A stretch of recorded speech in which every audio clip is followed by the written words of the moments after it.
ہے کہ چلو اتباع خدا تو ہوئی مان لیا, اتباع رسول بھی ہوئی یہ بھی مان لیا, لیکن تیسرا جو ایک ہم لفظ استعمال کرتے ہیں اجماع امت کا کہ ان کے علاوہ کچھ اور بھی ہیں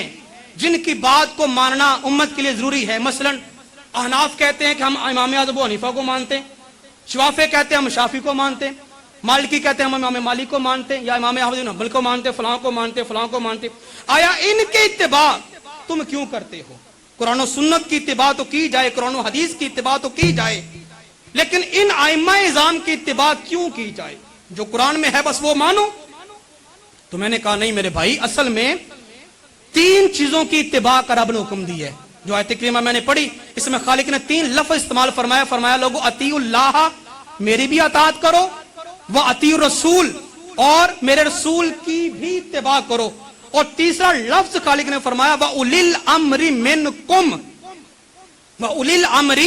مِنْکُمْ, فرمایا تم میں سے جو اولو الامر افراد ہیں ان کی بھی اتباع کرو. اب اولو الامر افراد کون ہیں جن کی اتباع خالق نے اپنے محبوب اور اپنی اتباع کے بعد فرض قرار دے دی کہ ان کی بھی اتباع تمہارے اوپر وہی اہمیت رکھتی ہے, وہی درجہ رکھتی ہے جو میری اور میرے مصطفیٰ کی اہمیت ہے, ان کی بھی اتباع کرو. اب وہ اولو الامر افراد کون سے ہیں جن کی اتباع کرنا رب نے ہمارے اوپر فرض کر دیا؟ اب اولو الامر افراد, ایک تو اس آیت کریمہ کی تفسیر اسی آیت کریمہ نے ہی کر دی,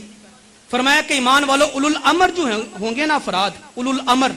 صاحب اقتدار اور صاحب امر افراد,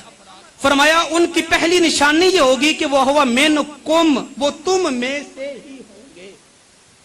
وہ تم میں سے ہی ہوں گے, کوئی ایرے گہرے نہیں ہوں گے. کیونکہ پیچھے خطاب تھا نا ایمان والوں کو, یا ایھا الذین آمنوا, اے ایمان والو اطیعوا اللہ, اللہ کی اطاعت کرو, واطیعوا الرسول, اور اس کی رسول کی اطاعت کرو, واولی الامر منکم, اور جو تم میں سے اولی الامر ہوں گے ان کی اتباع کرو. ایک تو یہ پتا چل گیا کہ اولی الامر جو ہیں وہ مومنوں میں سے ہی ہوں گے, وہ بے ایمان نہیں ہوں گے, ایمان والے ہوں گے, کلمہ گو ہوں گے. ایک کہہ تو ہمیں قرآن پاک نے ہی بتا دی کہ اولی الامر ایمان والے ہوں گے. اب دوسری نشانی اولی الامر کی کیا ہے؟ بخاری شریف میں سرکار کا فرمان علی شان ہے,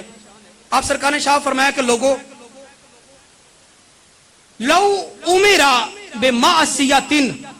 لا سمع ولا طاعت, اگر کوئی شخص تم کو معصیت یعنی گناہ کی یا نافرمانی کی یا تمہیں فحاشی کی یا اسلام سے ہٹ کے دعوت دے, اسلام کے خلاف تم کو دعوت دے, لو امرا بمعصیۃ, تو لا طاعت ولا سمع, تو نہ اس کی بات کو سننا ہے نہ اس کی بات کو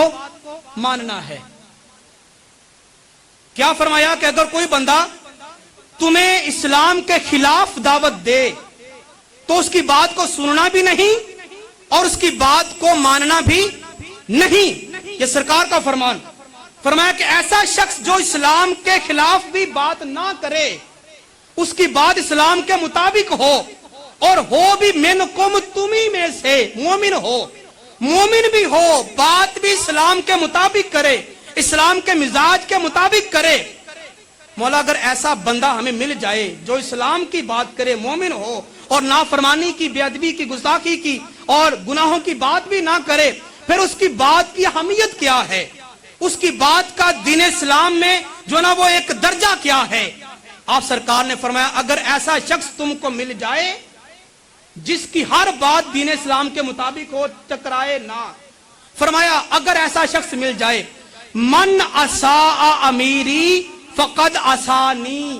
ومن اطاع امیری فقد اطانی, تو ایسے شخص کی بات کی حجیت یہ ہے, ایسے شخص کی بات کی دلیل یہ ہے اور اس کا درجہ اور مرتبہ یہ ہے کہ ایسا امیر جو دین اسلام کے خلاف بھی بات نہ کرے اور ہو بھی مومن, اور اس کے بعد اگر تم اس کی اتباع کرتے ہو تو اس کی اطاعت در حقیقت اس کی اطاعت نہیں ہوگی, وہ اطاعت میں محمد مصطفیٰ ہی کی اطاعت ہوگی. من اطاع امیری فقد اطاعنی، جس نے ایسے امیر کی اطاعت کی، اپنے حکمران کی، اپنے جو نا مطیع کی اور اپنے متبع کی اطاعت کی، گویا اس نے اس کی نہیں، میں محمد کی ہی اتباع کی. اور جس نے اس کی نافرمانی کی جو دین کے مطابق تمہیں حکم بتا رہا ہے، اور ماننے والے نے اس کی بات کو نہ مانا، ماننے والے نے اس کی بات کو نہ مانا، فقط آسانی، گویا اس نے اس کی بات کو نہیں مانا، میں محمد کی بات کو نہیں مانا. دوسرے اینگل سے اگر ہم دیکھیں، اطاعت خدا پہلے تھی، پھر اطاعت مصطفیٰ تھی، پھر اطاعت اولو الامر آ گیا. اگر ہم اس کو الٹ سمجھ سے دیکھیں تو اس کا مفہوم یہ بنتا ہے کہ سرکار نے فرمایا لوگوں، امیر کی اطاعت، اپنے مقتدا کی اطاعت اور اپنے مطاع کی اطاعت اور اپنے مقلد کی اطاعت، سرکار نے فرمایا اصل میں یہ اس کی اطاعت نہیں، یہ میں محمد ہی کی اطاعت ہے، یہ میری ہی اطاعت ہے. اور سرکار کی اطاعت کا حکم کیا ہے؟ سرکار نے فرمایا رب نے فرمایا میں یوتی الرسول فقد اطاع اللہ، جس نے رسول کی اطاعت کر لی اس نے اللہ کی اطاعت کر لی. تو گویا اولو الامر کی اطاعت کرنا سرکار ہی کی اطاعت کرنا، اور سرکار ہی کی اطاعت کرنا اصل میں اللہ ہی کی اطاعت کرنا. سمجھ آ گئی نا؟ تو معنی یہ بنا کہ اجماع امت جو ہے، ائمہ کرام، مجتہدین، سلف صالحین، ان کے اتباع کرنا اصل میں اگر دین کے مطابق ہو تو ہم رسول پاک ہی کی اتباع کر رہے ہوتے ہیں، اور ان کی اتباع کے اندر ہی سرکار کی اہمیت پوشیدہ ہے، اور سرکار کی اہمیت کے اندر ہی کی خدا کے اندر پوشیدہ ہے. اللہ بس امنی کی توفیق عطا فرمائے. واخر دعوانا